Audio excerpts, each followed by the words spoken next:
So yes, welcome back. We were reading this book and we were in the third part of this book.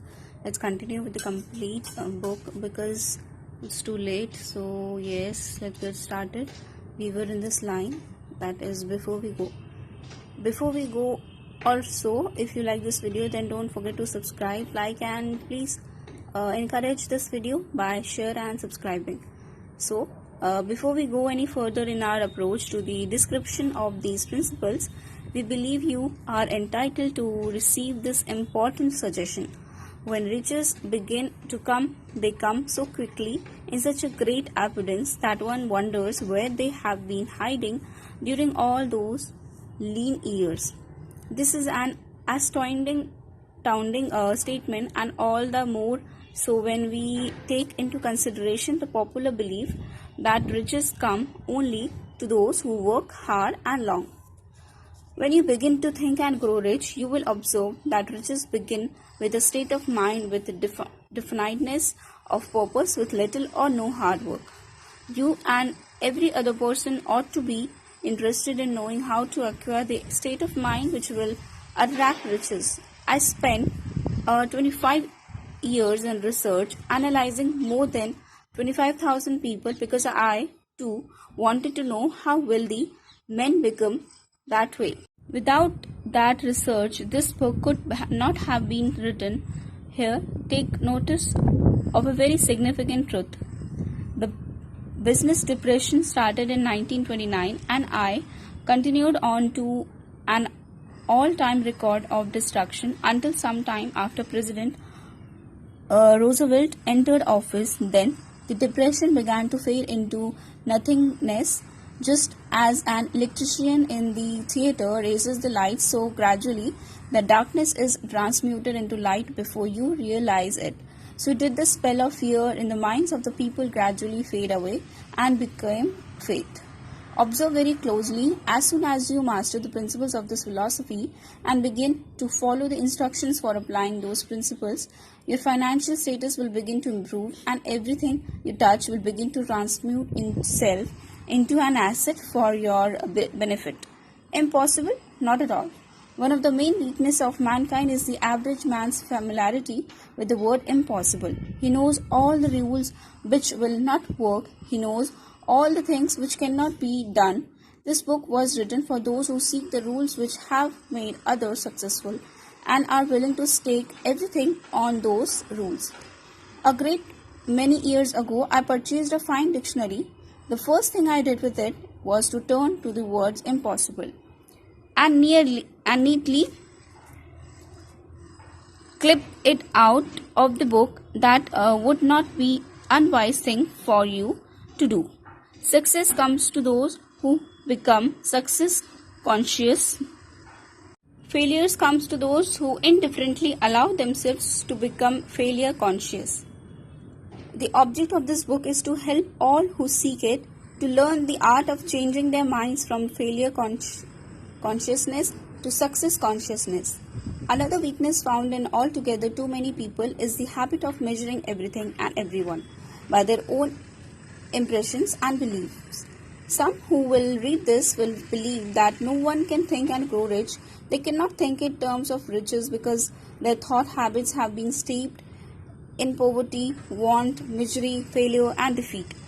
These unfortunate people remind me of a prominent Chinese who came to America to be educated in American ways. He attended the University of Chicago. One day, President Harper met this young Oriental on the campus, stopped to chat with him for a few minutes, and asked what had impressed him as being the most noticeable characteristics of the American people.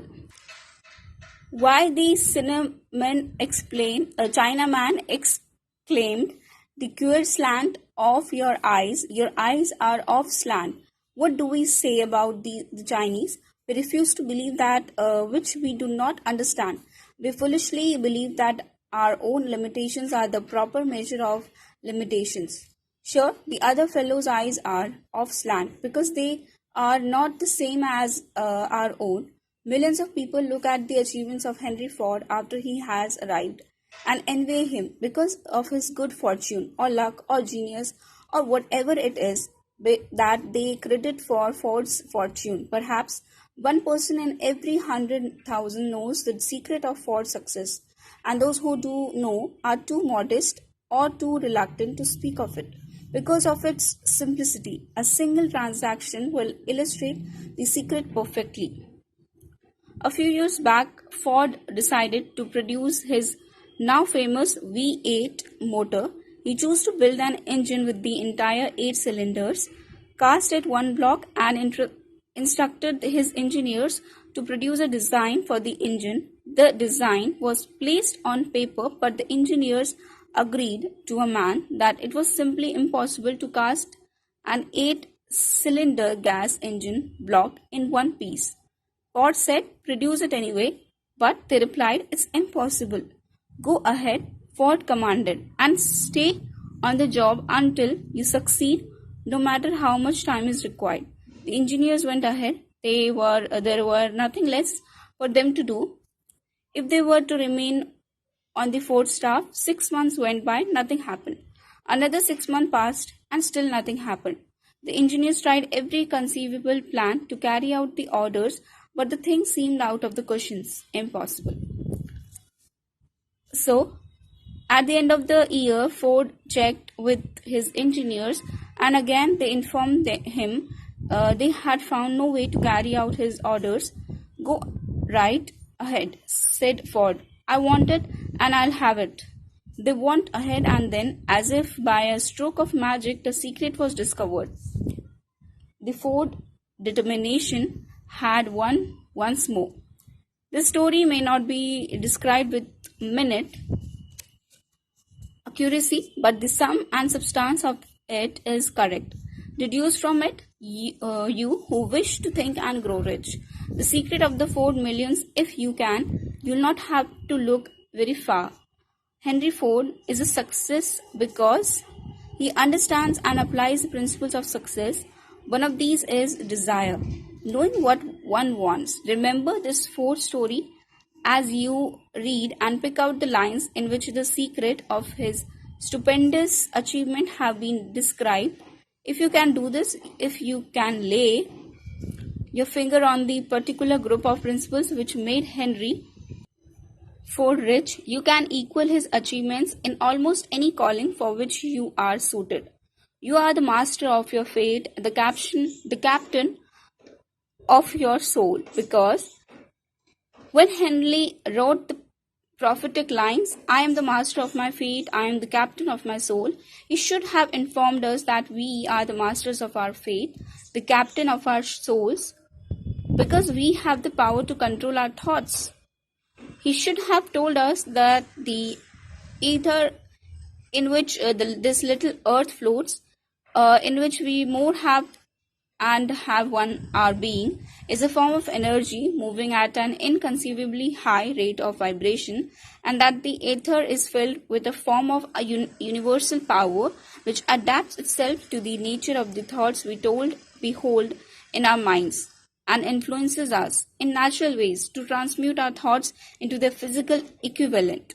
If the poet had told us of this great truth, we would know why it is that we are the masters of our fate, the captains of our souls. He should have told us with a great emphasis that the power makes no attempt to discriminate between destructive thoughts and the constructive thoughts, that it will urge us to translate into physical reality thoughts of poverty just as quickly as it will influence us to act upon thoughts of riches. He should have told us, too, that our brains become magnetized with the dominating thoughts which we hold in our minds, and by means with which no man is familiar, these magnets attract to us the forces, the people, the circumstances of life which harmonize with the nature of our dominating thoughts. He should have told us that before we can accumulate riches in great abundance, we must magnetize our minds with intense desire for riches, that we must become a money conscious until the desire for money drives us to create definite plans for acquiring it. But being a poet and not a philosopher, Henley content himself by stating a great truth in poetic form, leaving those who followed him to interpret the philosophical meaning of his lines.